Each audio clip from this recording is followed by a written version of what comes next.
Great. Okay, so welcome everyone to the third event of our Poetry in Transatlantic Translation Colloquium, our summer colloquium series. I'm Dan Eltringham, I'm a postdoc at the University of Sheffield, and in a moment I will hand over to my co-organizer Zoe Scolding from Bangor, who will be chairing the performances and discussion from Languages of Virus, Chilean variant. We have a number of UK universities involved in this event through Contempo, a research series that's been meeting virtually for 15 years, co-directed by John Brighton from Brighton, Gavin Goodwin from Aberystwyth, Mandy Bloomfield from Plymouth, and Stephen Mooney from Surrey. And we're also running this series in collaboration with Sheffield's Centre for Poetry and Poetics, which is directed by Aggie Mahosky. So after tonight, we have just one final event of this series coming up on Tuesday, the 29th of June, which will explore themes of networks, magazines, and kind of materials and materiality with the Catalan poet and scholar Jessica Pujol, Rebecca Kosick, a US poet and lecturer in translation studies based in the UK, and the Mexican scholar Juan Francisco Rangel Yanez. And you can sign up via Eventbrite on the same page as you did for this one. And we would heartily encourage you to do so. And also just like to note that this series is a kind of warm-up or kind of testing of kind of transatlantic waters for an in-person conference that we'll be holding in Bangor in June 2022, funded by the AHRC. And the call for papers for that is open if you'd like to contribute to the discussions that we're hoping to generate here. And I just like to say that it's a great pleasure to be working with Zoe, whose current AHRC funded project investigates contemporary poetry and translation networks, circulation, and practice.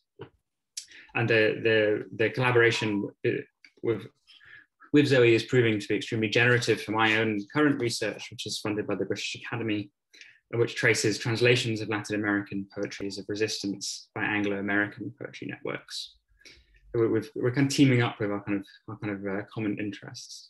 And together we hope that these online events and next year's in-person conference will spark new and multilingual conversations across the Atlantic. So I shall now hand over to Zoe to introduce this evening's speakers. Hi, thanks, Dan, and equally a great pleasure to work with you. And yeah, maybe whoever's got the dog could mute their microphone. And in fact, if everybody could just stay muted, because the sound is going to be key to what we're doing this evening. So you're very welcome to leave your cameras on. Yeah, but if you could just keep the mics off, that's wonderful. And yeah, questions and comments very welcome all the way through in the chat. And then on another sort of practical point, we're planning to allow this to go up until 8 o'clock. We might finish a bit before that, but do take a break as you need, and and don't feel that you have to sit here all the time.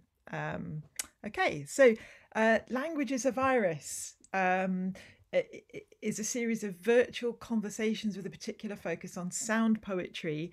And it's been absolutely one of the highlights for me of this rather highlightless year we've been going through, and it's been brought together by the wonderful energy of two Chilean poets, Felipe Cussen in Santiago de Chile, and Martín Bakero, who's usually in Paris. So they've been drawing together this group of poets, sort of fluctuating group of poets over the year to talk particularly about sound, but other sort of areas of poetry and performance, visual poetry.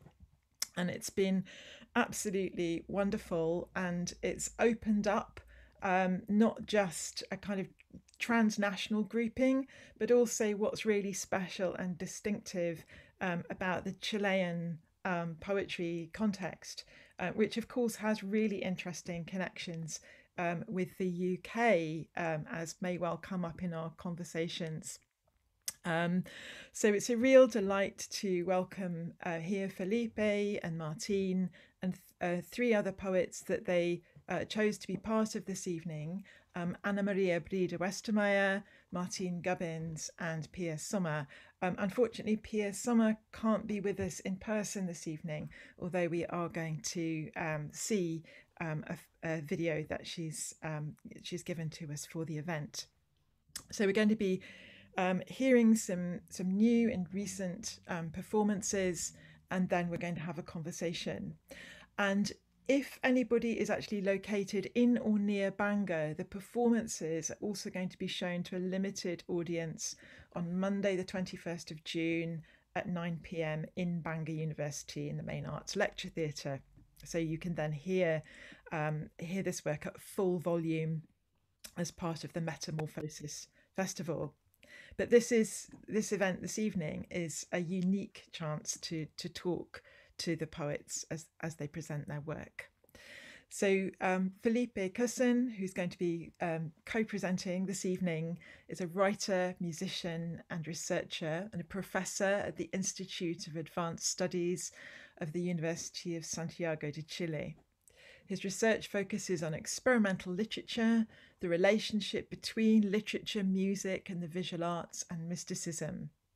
Together with Marcela Labrana and Megumi Andrade, he founded La Oficina de la Nada. He's a member of the duo Cussen and Luna and the improvisation trio, the Keith Herrings, and belongs to the Foro de Escritores and Collective Task. And so, as you will have seen from the Eventbrite link, there are links there to the websites of the poets here, including Felipe's, felipecussen.net, where a lot of his work is available for free download. So do go back and have a look at that invitation to locate any work that you're interested in. Martín Bakero is a poet, artist, musician and anti-psychiatrist. He is a member of the Center for Research in Psychoanalysis and Medicine at the University of Paris VII and has taught at several universities. His music is an invitation to trance states where reading is brought to life in a search for connections between poetry and hallucination. He's created performances, installations, films, exhibitions and radio programs across Europe and North, Central and South America. He works across media with artists and scientists covering the fields of circus, performance, theatre and film, exploring the frontiers between sound, touch, smell and vision. Martín Gubbins is a Chilean poet, artist, lawyer and publisher with an international practice in poetry, performance, visual and sound poetry. So he was a member of Bob Cobbing's Writers' Forum in London in the early 2000s, and on his return to Chile, together with other poets and artists, he founded the Chilean version Foro de Escritores, which led to a scene of poetic experimentation in Chile that has continued to the present. And more recently, he's curator of Chile's Festival de Poesía y Música, PM, and all of his work up to 2017 is downloadable from his website, martingubbins.cl. Sommer, who unfortunately can't be with us in person, is an artist. She's a poet, visual artist, active participant of La Internacional Ruidista. She's been invited to numerous exhibitions, festivals, talks, readings, publications, galleries and museums in Latin America and Europe. And she works mainly with media such as voice, video, loudspeakers and graphic work, formats such as installations, performances, video art and use of new technologies. The action and collaborative work define much of what she does. And she formed a band in 2016 together with Ferran Garcia, Utopic Ment 54, mixing poetry and electronics, drum machines and live processed voices. And finally, but beginning our exciting program for this evening, very pleased to welcome Anamaría Briede Westermeyer, a visual artist who currently lives and works in Limache and Valparaiso.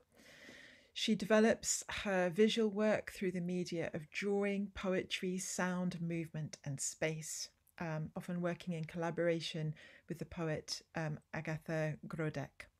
She's had solo and group exhibitions in various contemporary art galleries in Chile and abroad, and her collaborative and curatorial projects include El Gran Vidrio, of which she is founder and curator, and current projects include Impermanent Exercises. She's a member of the Chilean Foro de Escritores and directs Imagen Salvaje, a training and meditation project at the International Photography Festival in Valparaiso. So really delighted to have everybody here. Very warm welcome to you all, and also to all of those of you who've come along.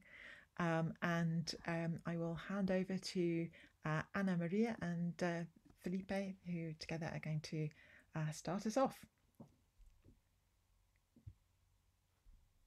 Just a few words on behalf of all my friends. We just wanted to thank you very much for this invitation. And as you said, this is part of a very long relationship between some experimental Chilean poets and some poets from England, from Great Britain, that has been going for like 20 years since some of the poets that are here, Martín Gubbins and Martín Bakero, but also Andrés Ambanter, Gregorio Fontaine, and other poets of this group, Foro de Escritores, came in touch with Bob Cobbin and his Writers Forum. And that was a great opportunity for lots of Chilean poets to be in touch with different kinds of poetry that usually we can have access from here in books or translations.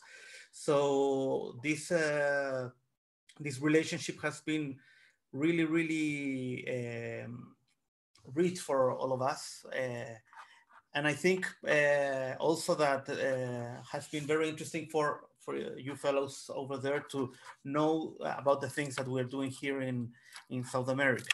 As you also said, we have had this very long cycle created by Martín Bakero and me from all over a year, which it was called Languages of Virus. We met each week different poets from Europe, North America, Latin America, to show our work, to have a talk, and also to improvise sound poetry. And as well as you, for me, it was a wonderful experience to know lots of the projects that poets all over the world are making, and also their reflections, especially. That was really important for all of us. So I want to thank you, all of us, for being here. I see a lot of friends in this virtual room, lots of them who have been participating in the cycle Languages of Virus all over the year. And please allow me to make a personal note. I'm so happy to see Mayred Byrne in this group, because I'm a huge fan of her work.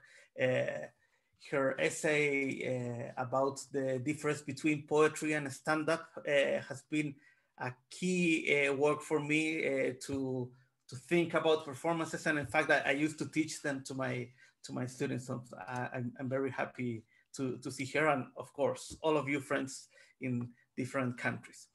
So as you said, we will start with Anamaría, which has a specific instruction for all of us. And then each of us will make a very brief presentation of what we will show today. I hope you enjoy it. Hi, please close your eyes and listen to the audio.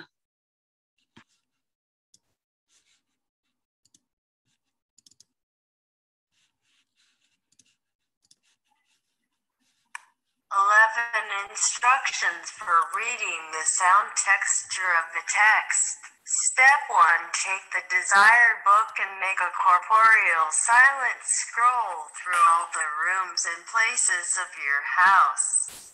Step 2, look carefully at the light points in the different spaces. Step 3, decide what position to take in the selected light spot. Step 4, settle in. Your mind is the place. Step 5, inhale and exhale. Breathe deeply. Your present moment is now step 6. He takes the book with both hands, whispers its title under his breath. Step 7, open the book to the first page. Gently touch the page of the book with the pads of your right hand. Bring the book to your nose with both hands. Exhale and inhale, exhale and inhale. Exhale and inhale the center of the book 3 times. Close your eyes and cover your face with the open book. Step 8, suspend your head back. Surrender. The book already recognizes your name. Step 9, join the first act of reading. Read only the vowels in the first paragraph with a singing tone. Step 10, read the same paragraph a second time. This time only its consonants. Step 11, draw the sound texture of the text on a sheet of paper.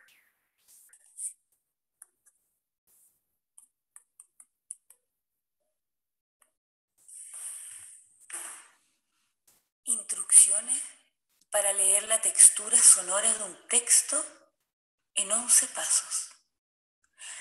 Paso 1.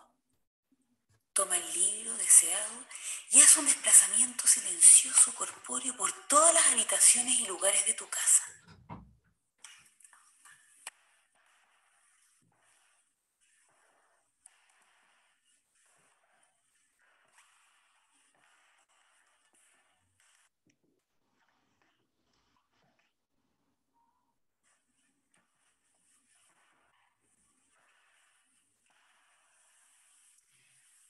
Paso 2. Observa detenidamente los puntos lumínicos de los diferentes espacios.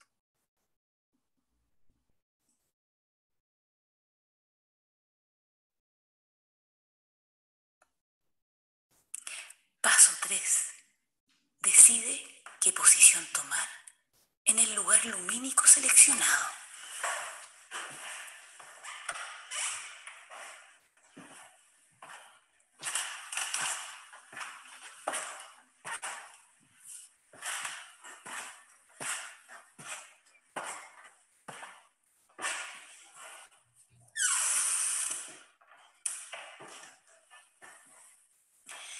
Paso 4.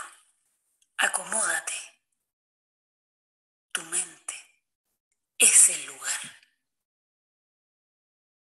Paso 5. Inhala y exhala. Respira profundo. Tu presente instante es el ahora. Paso 6. Toma con ambas manos el libro. Susurra su título entre dientes.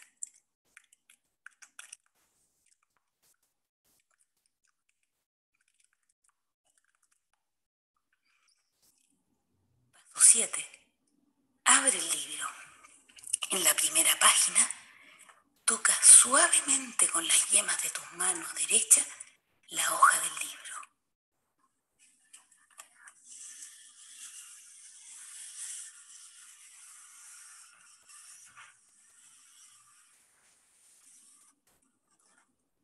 Acerca con ambas manos el libro a tu nariz. Exhala e inhala, exhala e inhala, exhala e inhala 3 veces el centro del libro.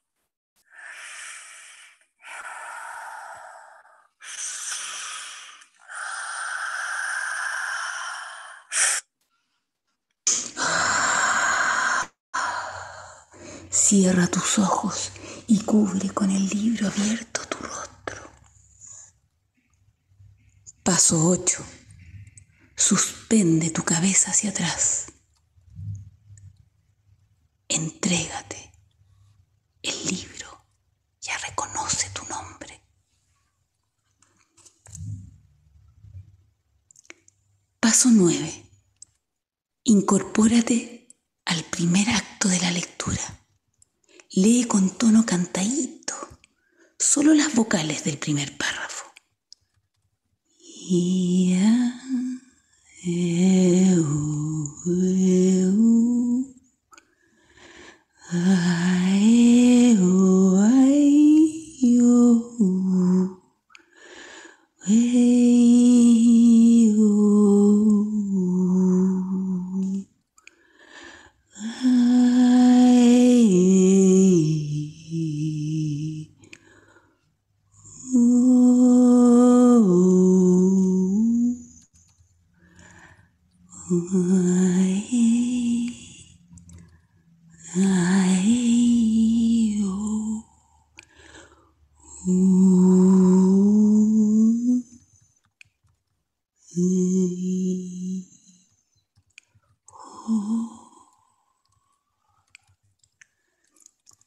Paso 10.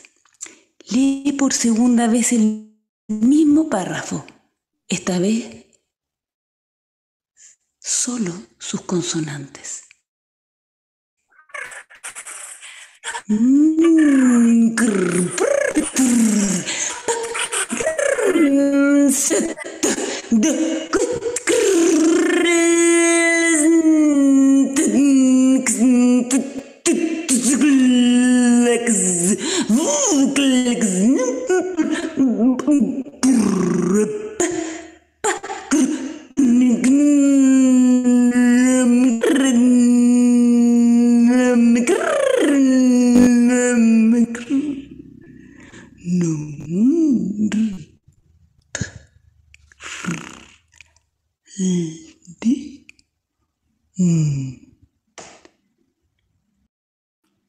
Dibuja en una hoja de papel la textura sonora del texto.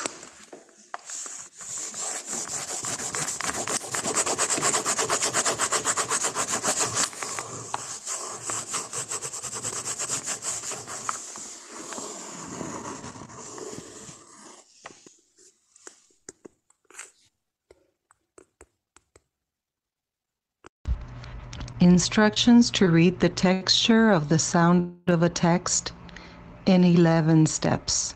Step 1. Take the desired book and make a corporeal silent scroll through all the rooms and places in your house. Step 2. Look closely at the lighting in the different spaces. Step 3. Position yourself in the chosen light spot. Step 4, settle in. Your mind is the place. Step 5, inhale and exhale. Breathe deeply. Your present moment is now. Step 6, hold the book with both hands. Whisper its title between clenched teeth. Step 7, open the book on the first page.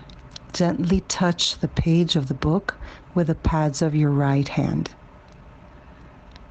With both hands, bring the book to your nose. Exhale and exhale. Exhale and exhale. Exhale and inhale. The center of the book times. Close your eyes and cover your face with the open book. Step 8. Let your head hang to the back. Give in. The book now knows your name. Step 9. Enter the first act of reading. Read in a sing-song tone, only the vowels of the first paragraph. Step 10. Read the same paragraph a second time. This time, only its consonants. Step 11. Draw the texture of the sound of the text on a sheet of paper. Un alfabeto es una...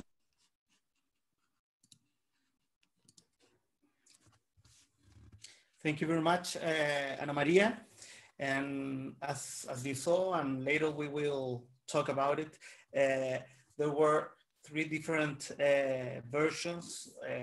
The original one was in Spanish. The second one was the first that you hear, and it appeared also in the PDF file, which was translated with Google Translate.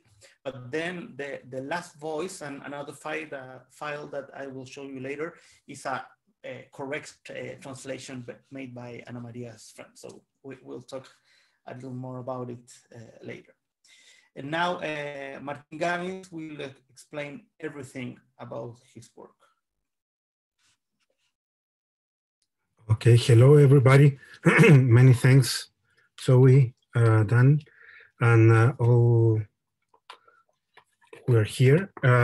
Special thanks to Robert Hampson. I met him in London in 2002.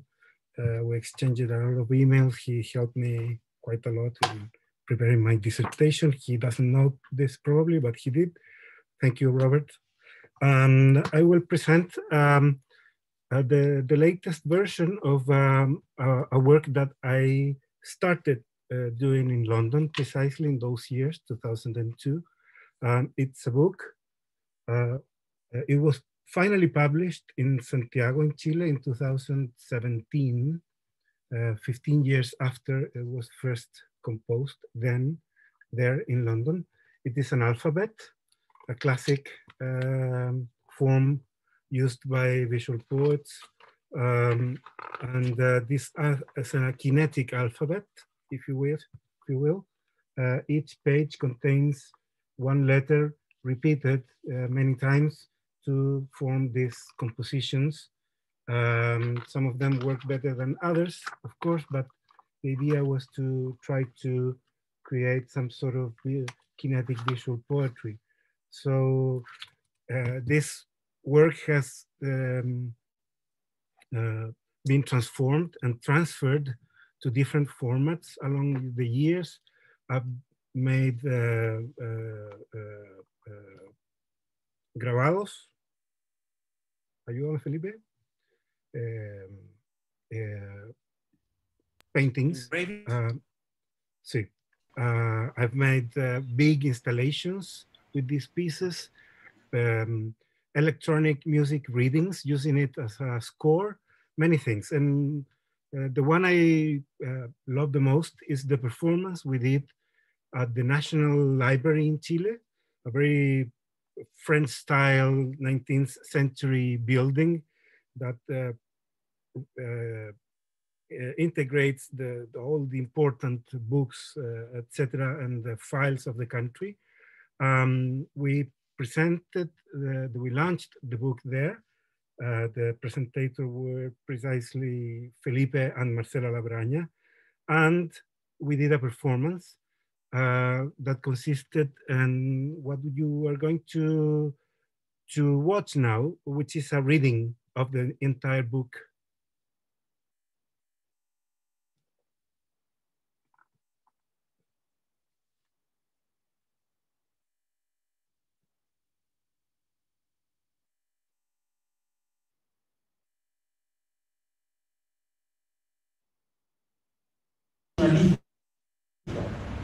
Un alfabeto es una lista. Un alfabeto es una lista. Un alfabeto es una lista. Un alfabeto es una lista.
Great, thanks very much, Martin. And now it's my turn. And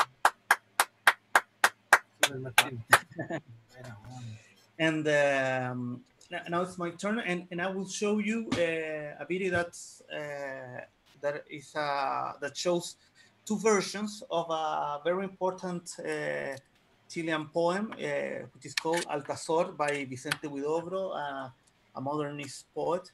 And this is the last part of that book, a part which is full of just invented words, glossolalia, all that. There's a beautiful version by Jablonk, the Dutch song poet that I had heard lots of years ago. But when he visited us in Chile and we made a performance with lots of the people who are here, I asked him to perform it again because I also had my own version of that same piece. So although it's a little longer, this video, but I would like to show these two versions, which show two different approaches from about a same text.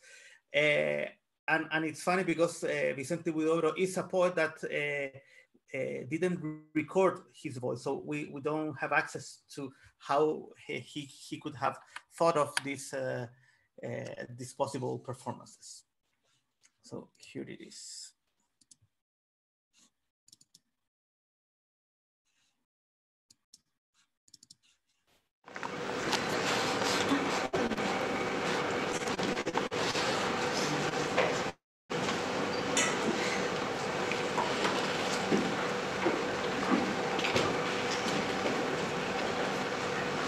Vicente Huidobro, canto settimo di Alcazor.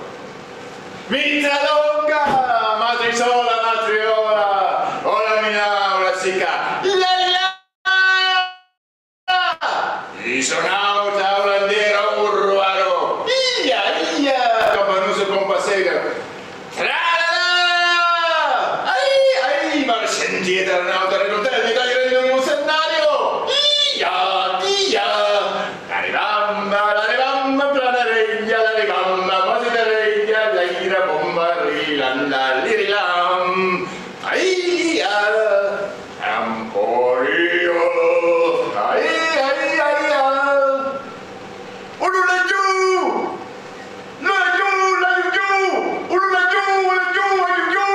luna tanno, sento ridente vento, ululaio, ululamento, plega, suena, canta sorio, ulula siente, ora ne fa giù, tabuio, aia,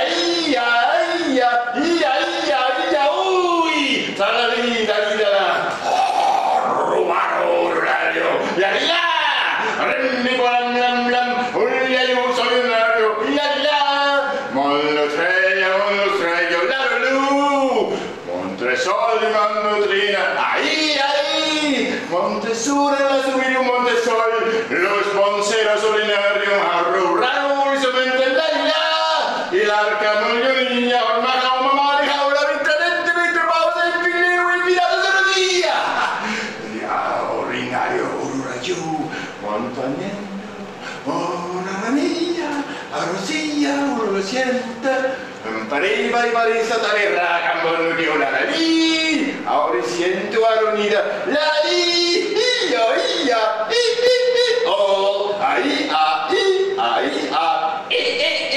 oh, ia. Or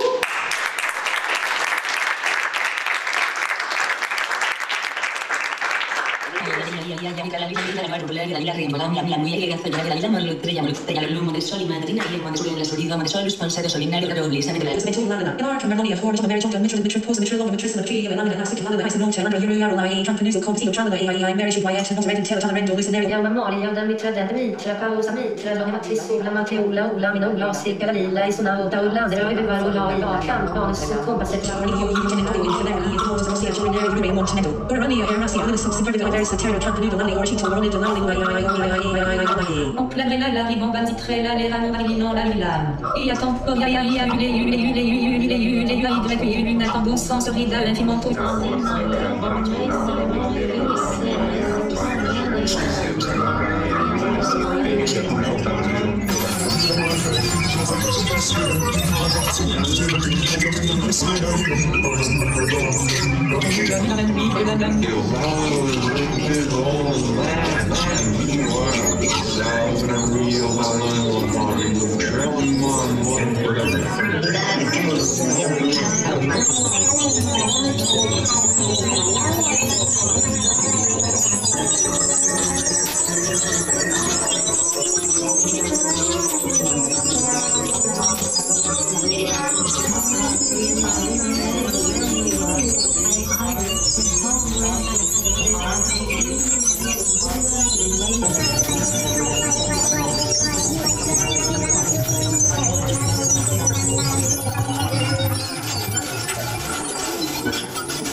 Profesor Felipe, qué lindo.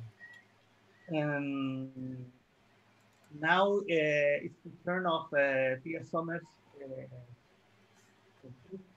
I just wanted to let you know that that we will be part of a bigger project. It's related to published in Catalunya.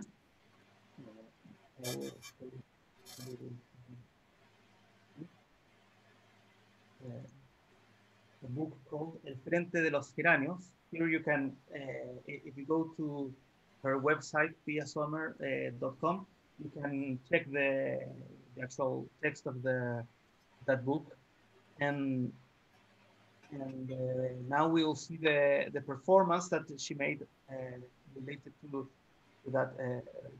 As Chloe said, Pia Sommer comes from an artistic background, but she dealing a lot with not only visual arts, but also poetry, sound art, etc. And now she's researching about sound poetry for her PhD.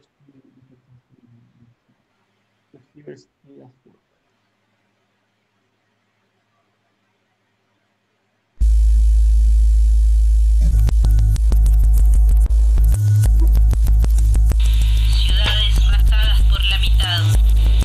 Canto de grullas que siendo atroces, armados geranios, enfundan en rojo y disparan una azul bestia, imprevisto, herido, extraviado, oh Antártida, allá fueron a depositarse. Anarquía es este mi pobre balcón, con 3/4 de tierra, sin callar el mar en sus macetas. La fiesta de las aves, ayer, venía a decir, tropezad con la tumba en un gallinero, dinamitad las naves y cacaree la romería, mientras la tierra de estas jardineras, retales de arrugas las abuelas, se reúnen en las plazas y son más bravas que una lápida. Remove the bear. Remove todo lo falsificado. Carnicería. Rock and roll radio. Fue destrozado el dial. Y con ello se abre de piernas la sinfónica y chupa de los saxos el cobre. De una trilla copia. Del viento de unas dunas que choca contra aquella instalación en un museo como las ventanas en un edificio hecho de páginas en blanco. Igual o menor que la observación de 2 pájaros en una terraza.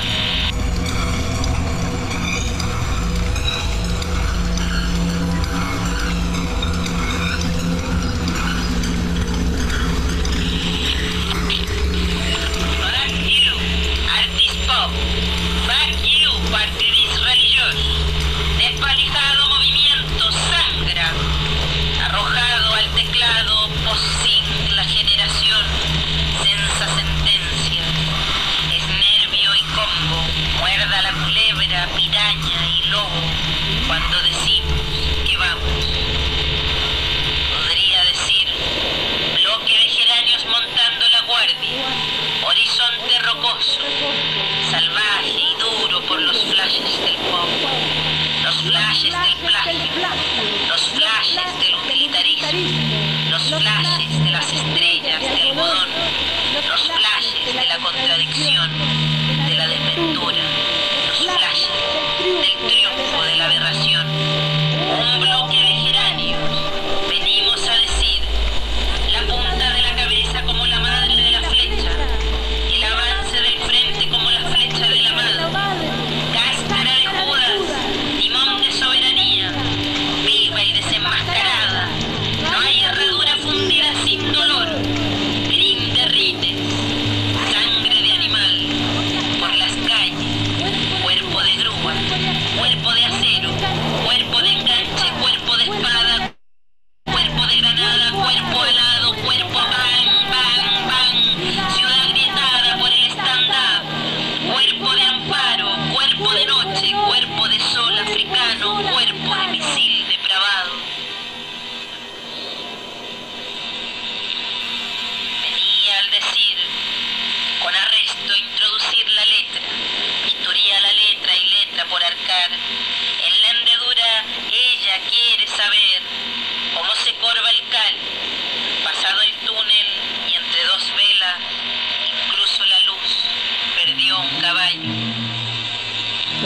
respuestas faltaron al alba.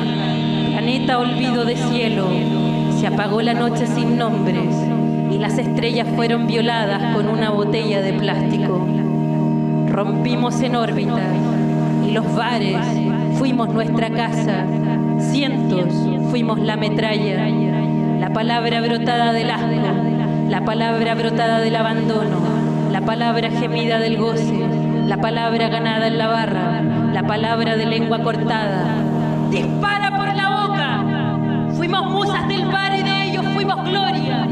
Putas y magas, asesinas y perras mitad sirenas. Y sin embargo, sometimes fuimos cuchillas, escamas silenciadas de daga, mutiladas de habla y el mensaje del frente arrinconado. Sacada antipatía. Venga, romped en la polución con muñecas y puños como sanguinarias células que soy. Las gárgolas hablarán castellano, inglés, aragonés, catalán, antes que poesía. Saquemos un racimo de geranios y frecuentemos una película sorda, que la exactitud toque la cabeza de las aves y la linaje indígena, ese continente que aquí fuimos arrojados.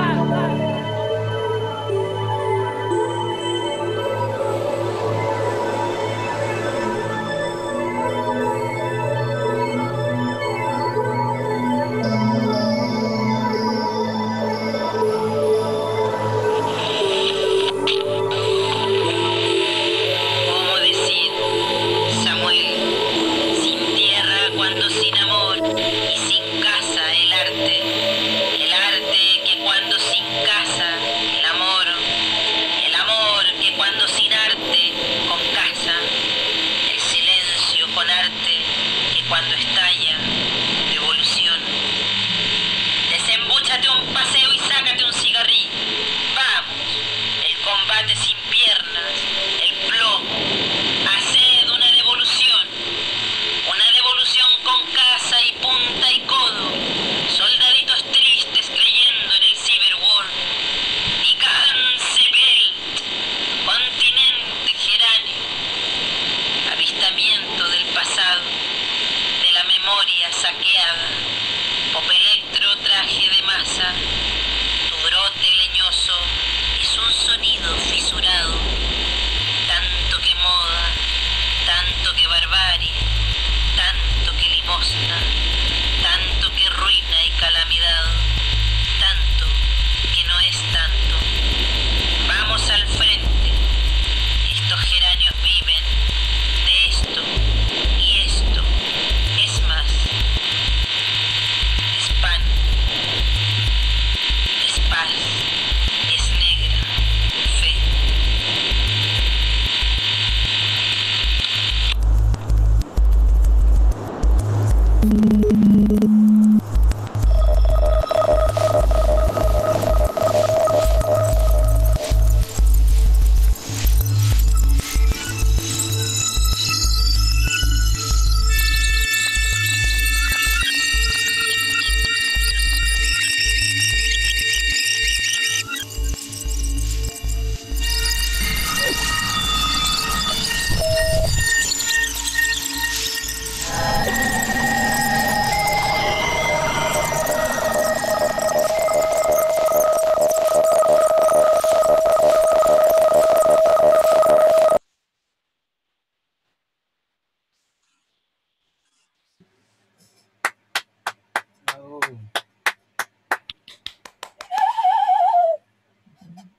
Yeah. Abrazo fuerte, Pía, donde esté. Yeah. Wow. And last but not least, and as always, from another dimension, from the outer space, our dear friend Martín Bakero will present his work, a work that was prepared just for today. Maybe the best is like it's just like 8 minutes. The ideal is have like 3D glasses, but we are trying to develop or like a kind of blue eyes filter or same like a kind of filter for screen, because it's a kind of experimentation between the acoustics and the visuals, and the visual look, and then we talk later. Okay, Felipe, can you send, please?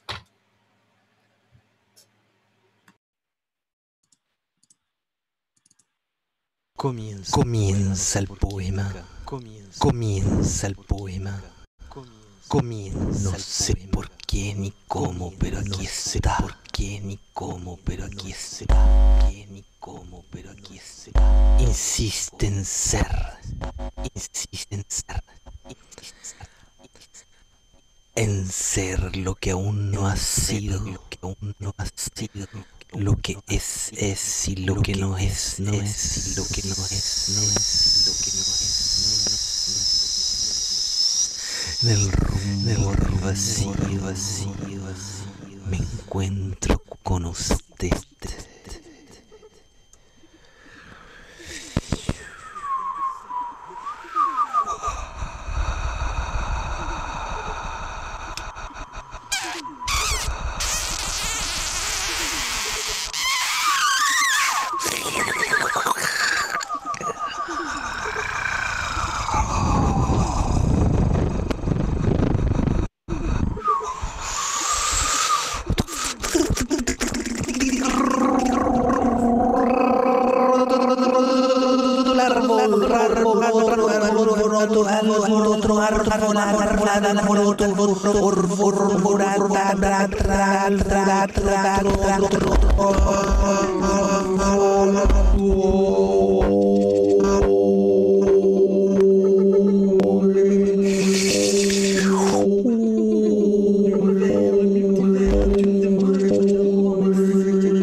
Me confieso de eso, del exceso de elfos propio expuesto, confesado de cal, de elfos, elfos. Por eso, nada.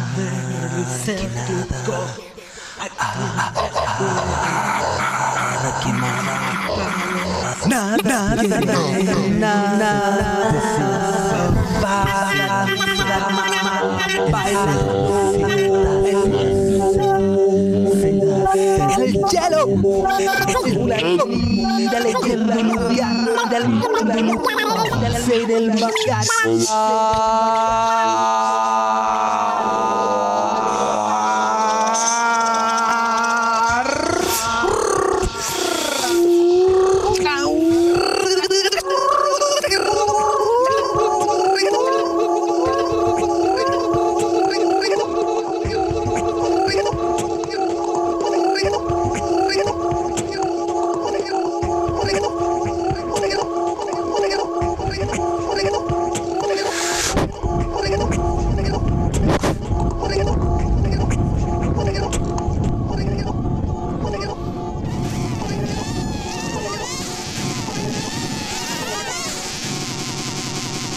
Solo una lira leyendo lugares en el mandala, en el mandala, el mandala.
Relamido.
Fantastic. Great.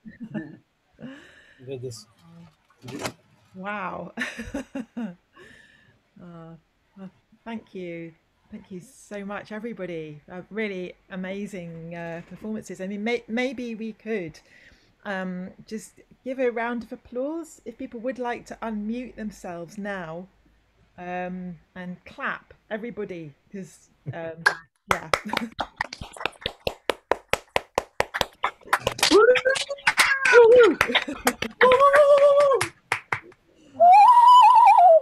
Yeah, and yeah, thank you for those, and you know, and also just all the preparation that went into yeah, bringing us all of those performances, and yeah, and that last one, you're brand new for today, and thank you. So we've got some time now for questions, and I have a question to start with, and maybe other people would like to chip in with any comments or questions in the chat. That's probably the easiest way to do it, or you can raise your hand, and we'll look out for any questions that come that way. But I have a question to start with, which is really for all of you. About the work that we've just seen, which is really to do with so the theme of our colloquium, our series here, which is to do with translation, and you know, these have not involved translation necessarily in any conventional sense, but there is a kind of element of translation, I think, in each of them. And a few years back, Jeff Hilson, who's here, and we were working on an idea of expanded translation, and thinking about, you know, all the different ways in which you could think about what translation is between art forms, as well as between languages. So I wondered whether you could say something about your work and that idea of transformation, what kind of connection it might have with translation, or, you know, anything that comes to mind in relation to that, moving across languages or from I think it's going more than like transmutation, transformation, like transubstantiation, something things like that, you know, like but by the way, the kind of like point between mystical science and poetry, you know, when you find that kind of concept of like that kind of precision of what do you feel. Yeah, and it's interesting. I mean, you're talking to us. Actually, you're still being transubstantiated by Zoom. It's a really transconception. But yeah, and so it raises all sorts of questions about the body, and too, and the body and technology. Mm-hmm. And but I wondered, you know, would you? Ana María, no sé si quieres comentar tú respecto a esto y muestro tu la traducción. In Ana María's case, I put by mistake I put another file of the translation, so maybe you could see in that third version that there was a, but I really like that also. Like two different translations. The one from that was made by her friend Marta Seelenberger, and I can show you the complete file. So you can. Also in the chat, I put it in the chat right at the beginning, so people should have that. Yeah, right. Okay, super. Which means that, yeah, if you want to go make your own performance afterwards, you have it. Yeah, but that was really fascinating. Actually, even having the wrong file was really interesting, because you could see the stages of the translation. Yeah. Ana María, no sé si quieres decir algo. Es que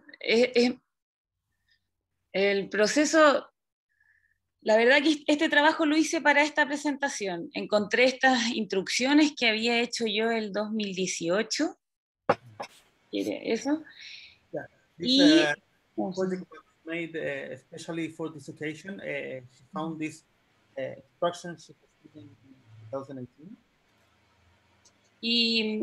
Y primero hice esta versión en inglés, súper sencilla, de meterla en el Google Traductor y poner inglés, de castellano al inglés, y ver la traducción escrita. Y después cliquear en la niña que tiene el audio y escucharla. Yeah, she just put the text in Google Translate, and that text was read by the computer voice. Lo que hace el Google, al parecer, después de cliquear una vez, tú la escuchas con el sonido directo y rápido. La cliqueas por segunda vez y se pone un poquito más ralentizada, por eso está media borracha. Por eso estaba media borracha y consideré que eso era como interesante de tirar esa como error quizá del traductor. When you click once, it reads very fast, but if you click twice, it gets slower. So it's like a drunk voice, and she liked very much that effect, that mistake. Y después hice yo la traducción y sin la introducción yo, las instrucciones las seguí yo tal cual y nada, es eso sencillamente. Lo que sí pasó después, cuenta, no sé, lo que pasó es que después de haberlo hecho, disculpa, sentí que tenía que traducirlo con alguien que entendiera del lenguaje oficial, gramaticalmente. Y ahí yo le envío a Marta la traducción de Google y ella desde los errores va traduciéndolo correctamente con la mía adjunta. Yeah. So afterwards, she felt that she needed a better translation, a more official translation, and then she sent it to Martha, who took the Google translation in English and also the original in Spanish and made the correction, and then she read it also with a perfect pronunciation. Pucha, no sé qué decir, pero finalmente como los procesos tienen cuerpo también, tienen cuerpo y visibilidad, ¿no? Como que eso quería como también, como, y lo entendí así en el proceso mismo mío, de haberlo vivido, de decir, ya mira, tomó otro cuerpo al tener la traducción de Marta. Finalmente tengo otra capa de lectura donde yo voy a poder abordar este sonido de otra manera. Eso, nada más. Yeah, she wanted to add also that for her she wanted to show the process, the different process, and how those processes were related to different bodies, different kinds of embodiment. Mm-hmm. So for her also it's like a way to see from a different view her own piece.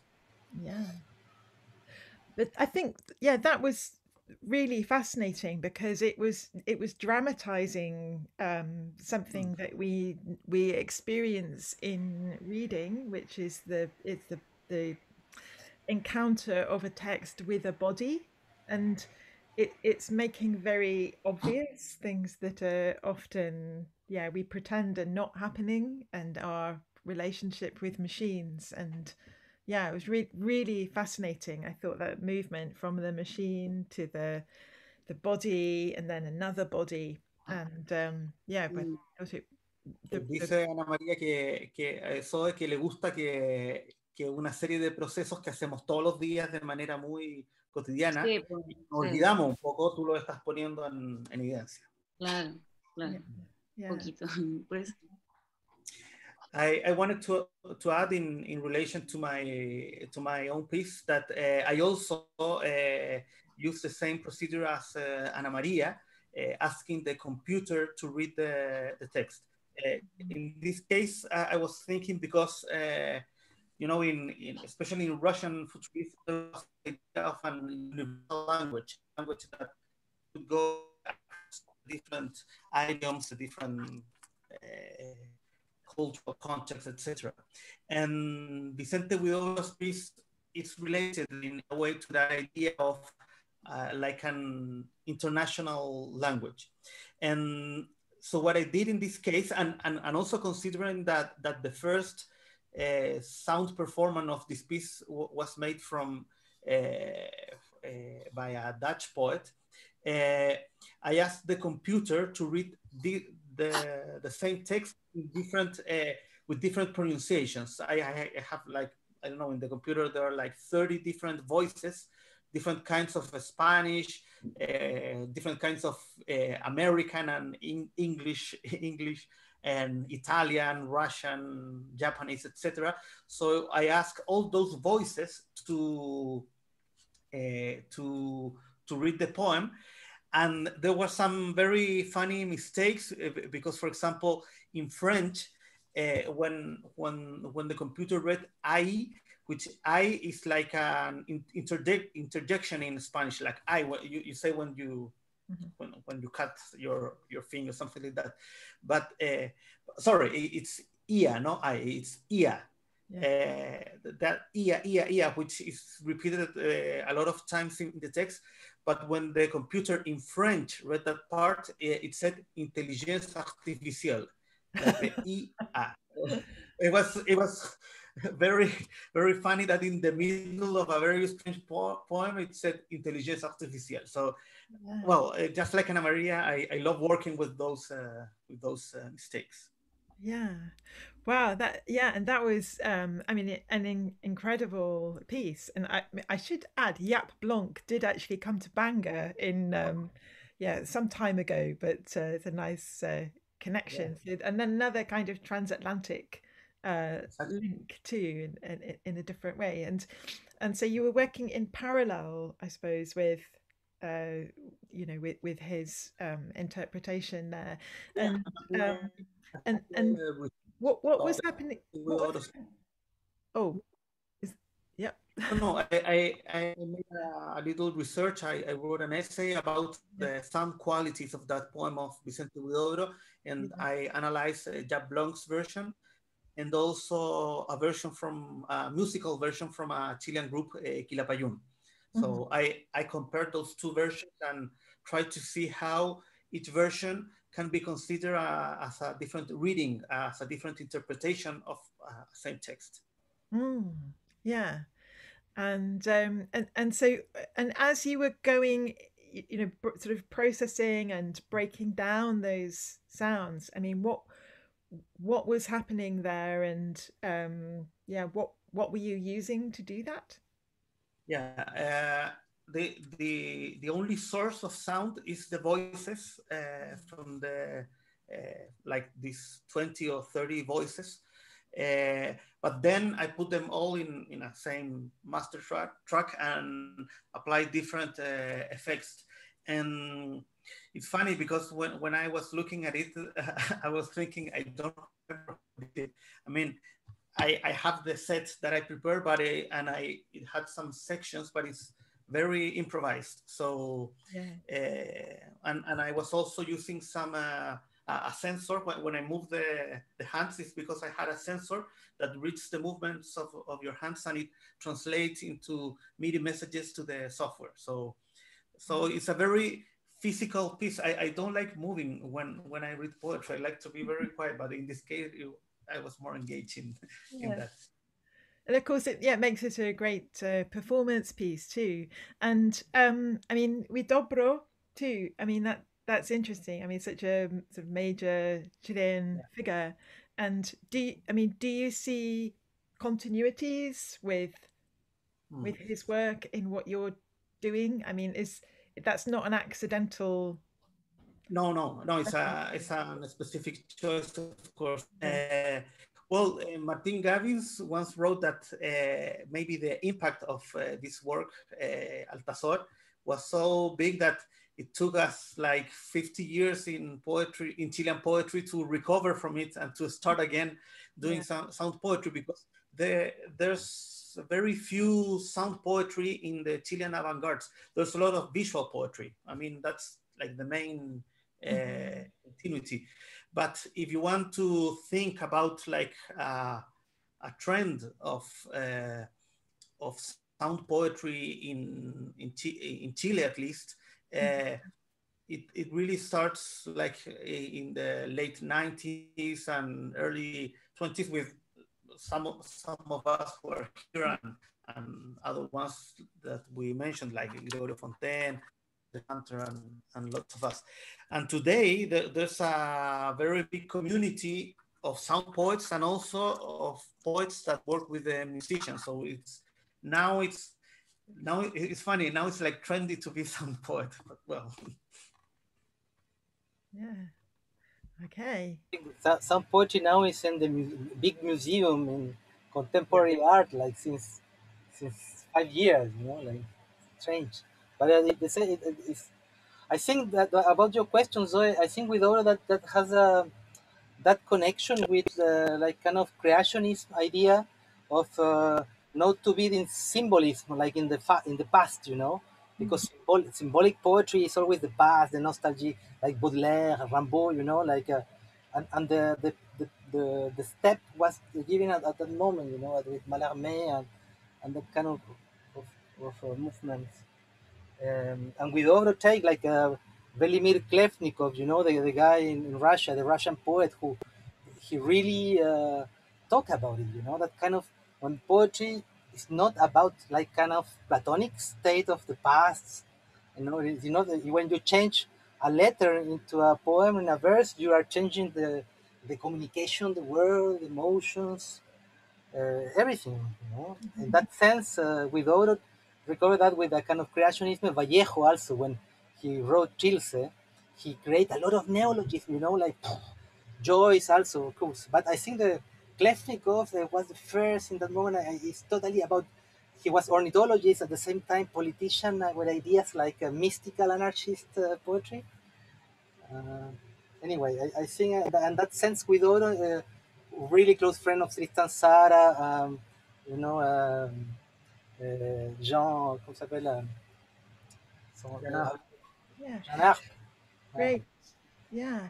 And I mean that what's interesting now is, I mean, you're coming back to, I mean, I suppose the idea of translation and what's at stake in that, and you know what it can change, and yeah, and I mean, there's so much to think about in those kind of lines of influence. But maybe before we kind of move on completely from that, could we come to Martín Gubbins and just to pick up on that idea of sort of translation or transformation in your piece there. By the way, Gubbins and I are part of the Irish line of Chilean song poetry. Yeah. Yeah. We both, our families both come from Ireland. So. Yeah. County Limerick in my case. Yeah. Yeah. I come from Cork. Cork, yeah. You're more posh than me. Of course. Yeah. You want me to comment, Zoe? Yeah, so just because I was asking everybody about that idea of transformation, and you know, or do you think about that performance as having something to do with translation, and but obviously there are all sorts of other connections with the other work we've looked at today, but and you know, that idea of what bodies do to texts. Yeah, sure. Well, two ideas. First, I've been tending over the years to open up my fields. So it is not the first time that a piece that was originally composed for the paper as a visual poem or whatever ends up being transformed into a sound piece, a live performance, an object installation, or a visual work to hang on a wall. Those transfers from one starting point to other media have become quite common in my experience and in my searches. On the other hand, in this particular case, as the book is an alphabet, I believe it's in its nature, in its own core, to be transferred and to use it as a raw material or as pieces to build other things, putting together those elements, which are in this case letters. That is the, let's say, natural aim or objective of letters in the end. Letters alone are not of any use. in theory. So to compose other works with the pages and the parts that compose this book has been not just a part of my natural development as an artist, but I think it's been a call that the work itself has made to me to be in line with its natural end. So writing with sound, writing with the bodies in this case, and voices of all this incredible number of people gathered together in that incredible place, which is all surrounded with books, the oldest books in the country, the finest publications, the clearest syntaxes, the best prose and poetry, and start screaming phonetic readings of these letters, trying to connect those sounds with actual meanings that we, at least in Spanish, even in English, some of them give to those sounds. When Felipe finishes his talk about the book in the presentation, he says something like, an alphabet is, I don't remember, a sentence, a statement. And so the first reading of the letters is, yeah, that's very, very, very clever. The letter A in Spanish, and that means, yeah, this guy is intelligent, yeah, So from that point onwards, the audience connected not just with the ludic, playful experience, which was, let me explain. The objective of this performance was to bring all this bunch of people from a room in the second floor to a room in the first floor on the other side of this huge building. So how were we able to bring this mass to the other place where the wine and the thing was going to be given? And so we invented this guidance performance, okay? But the way in which we read the letters and we gave phonetic sense to them also gave some other meanings. And so letters alone became concepts in themselves. And that's why I really love this piece, because the book blossomed, not just in terms of sound and bodies and joy, but also in terms of meaning and sense. Yeah, and I mean, it was just as a work involving a group of people. I mean, it was really beautifully orchestrated, or planned, and it's important to mention that I didn't this alone. I had the collaboration, the most important collaboration of the Coro Fonetico, the phonetic chorus, which is a group of performers who perform phonetically different things. We've invited them in the past to our Festival of Poetry and Music. They've performed there. They're going to perform again next year in our festival. They are brilliant, fantastic. They have a director, a woman director who is brilliant, a music composer, Carla Schuller. Many thanks to Carla for everything, really. She's a great, great friend and collaborator in different projects. And really, all this was a joint project and creation. And so they operated as the shepherd dogs. You see, they were pushing the people to play and to follow the script, because we had a script, obviously, and not just for the voicing, but also for the moving of the bodies.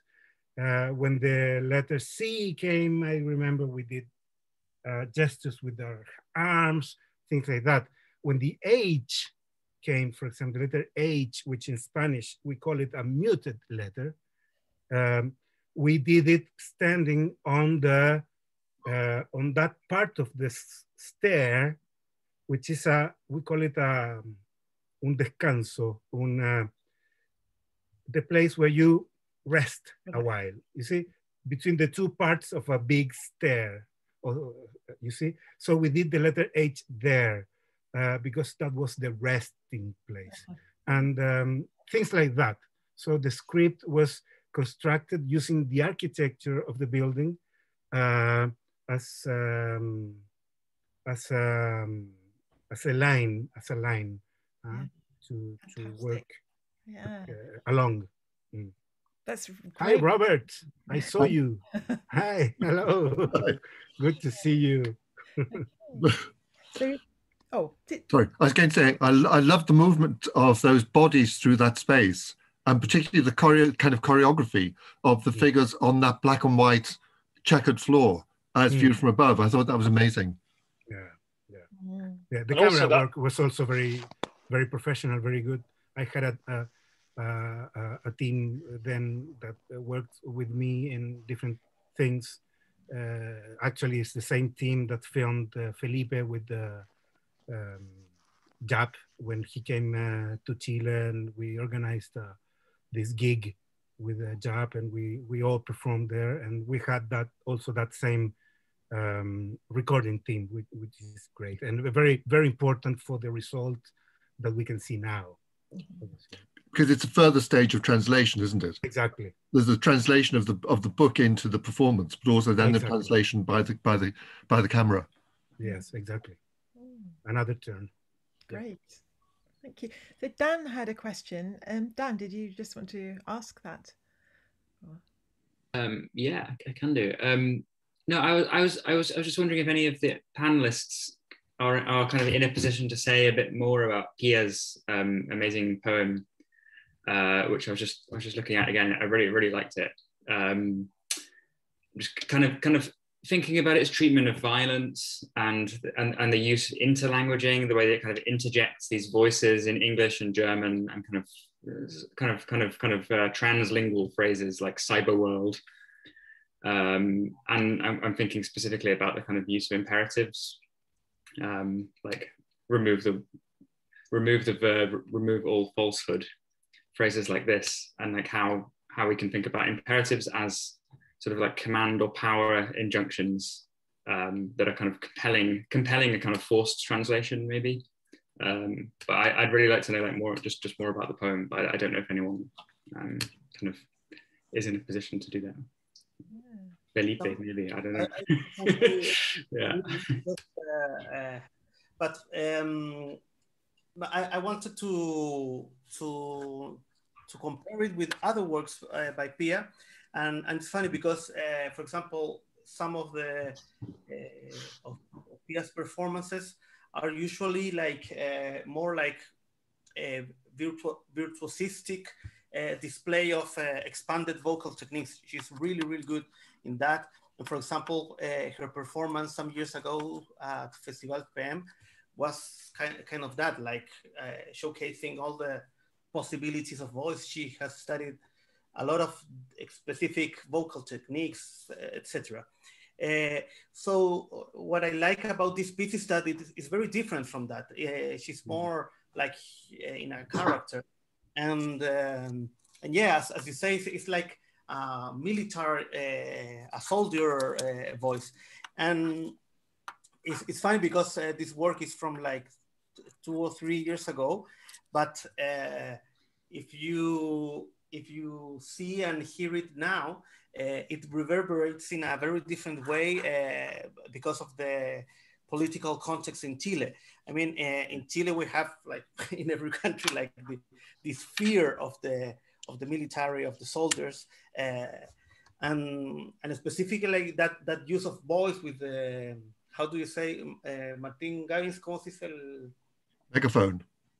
Yeah, exactly. Which is very typical during the protests that the cops or megaphone, yeah. Megaphone, yeah. That cops or the soldiers are trying to put order to the people. So, yeah, it's like, at least for me, it's like putting in that kind of voice, but at the same time in a place in the beach, which is really beautiful. So there's a very strange contrast in that. Oye, yo quería decir algo. Yo creo que también tiene que ver con el discurso de Allende. A mí me rememora mucho ese discurso así, el sonido así de la radio, porque hay algo ahí muy político, así, muy fuerte, además de lo femenino, la voz de mujer que se irrumpe en una situación súper compleja. Yo creo que hay muchas cosas que ahí ella teje así. Yeah, Anamaría makes an interesting point, like another perspective, because to her it sounds a lot like the famous last speech of Salvador Allende when La Moneda, the House of Government, was being bombed by the airplanes, and he made this last speech, which is really amazing, and the text of that voice, because he was talking through a radio, I think it's similar to this to the texture of this voice we hear, like a voice with not much bass and treble, more in the middle of the frequency, and at the same time it's interesting because it's a feminine voice, like occupying that place. Mm-hmm. So well, it has a lot of ways to see. Yeah, it really seemed to me as well, while we're kind of firing these things around, it seemed to recall things to do with the Spanish Civil War as well in ways. I don't know why and it was printed in Malaga, right? And the geranios, the geraniums are I think were kind of symbols of that. And the use of the word Cali made me think of that Vallejo poem, Spain, Take From Me This Cup, which is all about the kind of Spanish Republic falling to the fascists. So it seems like there are all these like long histories of political violence and like solidarity and struggle going on. Yeah. Disculpa, ¿puedo decir otra cosa, Felipe? Que siento que aquí el lenguaje, el relato, toma un lugar súper relevante, así como uno dice la poesía visual, uno trata de desarmar la palabra, ¿no? Como introducirse en otras vertientes de lo que significa el lenguaje, ¿no? Donde uno ya entra en estas traducciones que son múltiples. Pero acá yo creo que el lenguaje de ella, el relato, así, el poema, es así impresionante. Y esa construcción es así, pero ¡pah! Es el sonido y es la estructura del asunto. Yeah, maravilloso. Says that the sound of the language in this poem is highlighted in a very important way. The same as when you do visual poetry, that you highlight the plasticity of the words. In this case, is the sound, and there's a very complex construction of all the text and in relation to the sound. And also, I wanted to say that Jessica was telling that it was filmed in Mataró Beach. Jessica knows that place very well, and it's where Pia Sommer lives right now. And she also mentions different languaes from Spain, Catalan, etc. Mm-hmm. But yeah, so that sort of multilingualism is also put into a Spanish context where it does something else again. Yeah, that's really, really fascinating. I mean, we're coming up to the end of our time, but I mean, if anybody has any other question, then do ask. And if not, I had yeah, just one from Martín Bakero, if he's still there. I think he's dematerialized. Oh, no, I'm here. I'm No, here. you're there. So, you're very shadowy presence. Yeah, I'm working it, but I arrive sometimes. So it looks great, but real. Yeah, real. So it was just to come back to the, I suppose, the title of this session, and also the languages of Iris, which I believe was your name for it. You know, you and Felipe were running it together, but the name. So you know, we have William Burroughs' word virus, and I think I have a wonderful conversation with Anne Goldman one day. That she, in a moment was the Mother's Day in Belgium.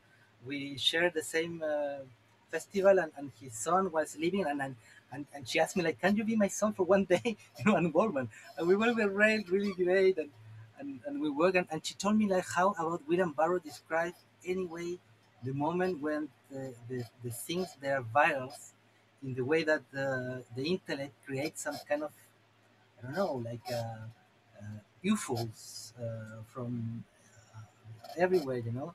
And in a moment, I think language for human being was really important and really useful. It's we need to transform things with a word. But if that is why it's so important, Klefnikov or the people of Zaum, because if you change a little letter in the word, there is not more meaning. It's a material thing, and that the idea to consider it like virus, not like a kind of enemy, if not a kind of way of making poetry in a way, and the kind of create with Felipe. We proposed together like we need to create a space of existence. You know? We have to be alive. The poets, we are together there. Same if like everyone, like you know, like we are in the middle of the trans-nuclear galactic war, and in the moment Felipe, we need to create a little bar for all poets every Wednesday, same hour. Einstein said if we arrive to create same people at the same time, we can prove the theory of relativity of time, and then relativity of souls, and etc. But it's like a kind of friendshipness, you know, like all the movement of some poetry is like really close people, or I don't know. I remember a Alain Badiou conference about surrealism. He said like was the last revolution that not only about poetry, only about life, you know, like love, changing the way of looking, you know, in a way, and that I don't know, just open space and be together and accept difference. And I feel really interested in that connection with like Martín Gubbins and Felipe now also. We experimented with Writer Forum, you know, that kind of connection, that kind of freedom between I don't know, English poetry in a way, I don't know how to say it, and Chilean poetry, mix it in a bar. You know, in that moment, I don't know, Jeff, do you have some souvenirs of that moment? It's so pleasure to see you here. Yeah. Souvenirs. Just in my head. Memories. So just if I may, I would like to publicly recognize and thank Felipe and Martin for what they did last year.